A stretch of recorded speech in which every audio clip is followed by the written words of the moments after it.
उनका सपना था, उन्होंने खुद अच्छी से अच्छी शिक्षा हासिल की और उनका सपना था कि भारत जब आज़ाद होगा तो हमारे देश के बच्चों को, चाहे गरीब का बच्चा हो चाहे अमीर का बच्चा हो, हमारे देश के हर बच्चे को अच्छी से अच्छी शिक्षा मिलनी चाहिए। अच्छी शिक्षा मिलेगी तभी देश तरक्की कर सकता है। लेकिन पिछले 70 साल के अंदर, 75 साल के अंदर आज़ादी के बाद हमारे देश में दो तरह की शिक्षा प्रणाली शुरू हो गई। एक शिक्षा प्रणाली थी पैसे वालों के लिए और एक शिक्षा प्रणाली थी गरीबों के लिए। गरीबों के बच्चे सरकारी स्कूल में पढ़ते थे, पैसे वालों के बच्चे प्राइवेट स्कूलों में पढ़ते थे। सरकारी स्कूलों को जानबूझ के 75 साल में और खराब कर दिया गया। किसी के पास दो पैसे भी बेचारा अगर समेट लेता था, बचा लेता था, तो अपने प्राइवेट स्कूल में पढ़ाता। जब हमारी सरकार बनी, हमारे पास दो मॉडल थे। कई लोग मुझे आके कहते थे कि आप एक कानून पास कर दो कि आईएएस अफसरों के, मंत्रियों के, नेताओं के बच्चों को सरकारी स्कूल में डलवाया जाए। बोले जी देखो, अगर सारे आईएएस अफसरों के और मंत्रियों के इनके बच्चे सरकारी स्कूल में जाने लगेंगे तो अपने आप ही ठीक हो जाएंगे।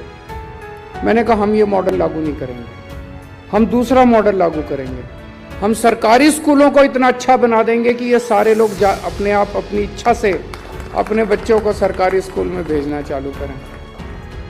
जब हमने ये सोचा था और इस भावना को लागू किया, हमें उम्मीद नहीं थी कि इतनी जल्दी हम ये अचीव कर पाएंगे। 5 साल की सरकार में ही हम अचीव कर पाएंगे। 75 साल तक बाकी ये सारी पार्टियां, सारी सरकारें नहीं कर पाई।